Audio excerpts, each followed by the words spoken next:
Les travaux de modernisation de la voirie urbaine de Kananga vont se poursuivre sans désemparer avec l'entreprise Safrimex. Contrairement à l'annonce véhiculée sur les réseaux sociaux faisant état de la décision de cette firme de suspendre ses activités dès ce lundi 10 mars 2025 faute de financement, le contraire a été prouvé sur terrain.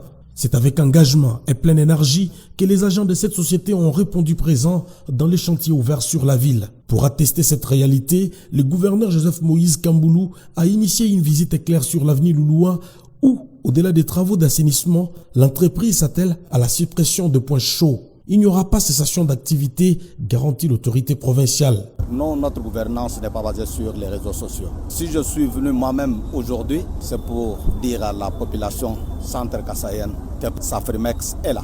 Et les travaux de la voirie urbaine continuent. Et ça va continuer jusqu'à la fin. Sur terrain, la grande flaque d'eau du lycée Kelekele vient d'être supprimée par une décharge importante des caillasses. D'où la joie débordante des taximens motards qui saluent le pragmatisme de l'autorité provinciale.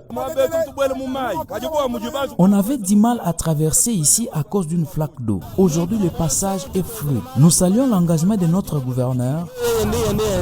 Au cours de cette inspection, le patron du Kassai central exige une chose, la qualité. Pour Mustapha Arad, directeur provincial des Safrimex, le travail dans tous les chantiers devra se poursuivre en tenant compte des observations du gouverneur de province. Nous sommes sur le terrain, on travaille. Dès qu'on finit les travaux d'assainissement, on doit attaquer les travaux de chaussée et parallèlement on continue à exécuter les travaux d'assainissement pour les autres axes. On a bien noté les recommandations données par son excellence. La voirie de Kananga, complètement dégradée, est en phase de revêtir une belle robe. Le gouverneur Joseph Moïse Kamboulou y tient, d'où l'intérêt qu'il attache aux travaux en cours en vue qu'ils soient correctement réalisés.